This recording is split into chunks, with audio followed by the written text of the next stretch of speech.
Bana, mambo vipi? Siku ya leo bana, tumebahatika kupata nafasi ya kutembeleana na madereva hapa, madereva kadhaa tunavyoenda kuelekea kumaliza mwaka 2025 kuelekea 2026. Tunaenda kuwasikiliza nini changamoto zao na vitu walivyopitia. Dereva, mambo vipi, na kwa majina yako unaitwa nani? Kwa majina naitwa Emmanuel Hadi Shaibu, ni dereva wa kampuni ya Wakala. Tukizungumzia mwaka 2025, maana tunajua tunaenda kumaliza mwaka saa hizi, ni vitu gani ambavyo umepitia katika masuala yako ya udereva, changamoto hapa na pale, kwenda nchi fulani na fulani, labda kama kuna changamoto, kuna vitu vya furaha, vyote unaweza ukatuambia hapo, ukatuelezea. Binafsi kwanza namshukuru Mungu kwa kufika hapa, maana kuanza Januari mpaka Disemba sio jambo la kawaida. Binafsi kama mimi dereva, na kila sababu ya kushukuru Mungu kwa sababu changamoto ni nyingi tunazo barabarani kila siku, kwa sababu tumeanza Januari na watu wengi mpaka tulipofika hapa Disemba kuna watu ambao tumeanza nao na sasa hivi tunao. Mziaje mwaka 2026 ambao tunaenda kuanza, ni siku ya kesho nadhani.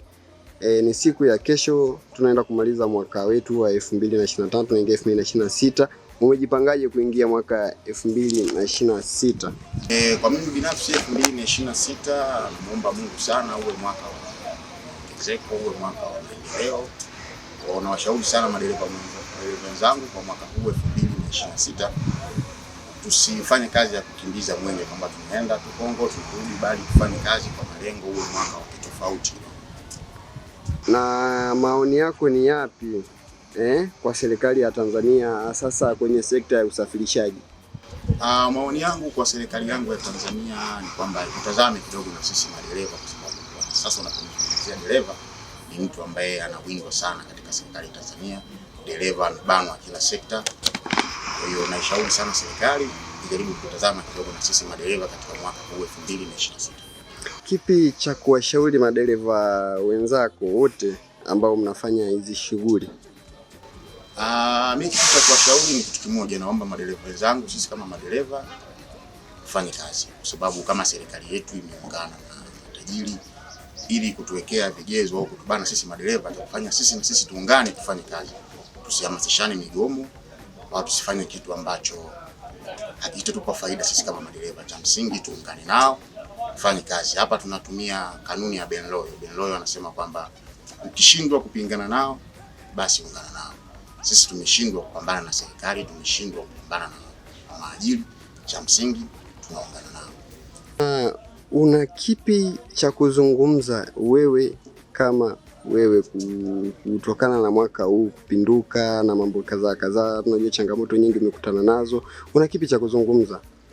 Mimi kitu cha kuzungumza, kwanza kabisa kwa yote namshukuru sana Mungu kwa sababu 2025 tumeanza na madereva wengi wazuri kuliko mimi, wenye uzoefu na hizi kazi, lakini mpaka leo tunaenda kuingia 2026.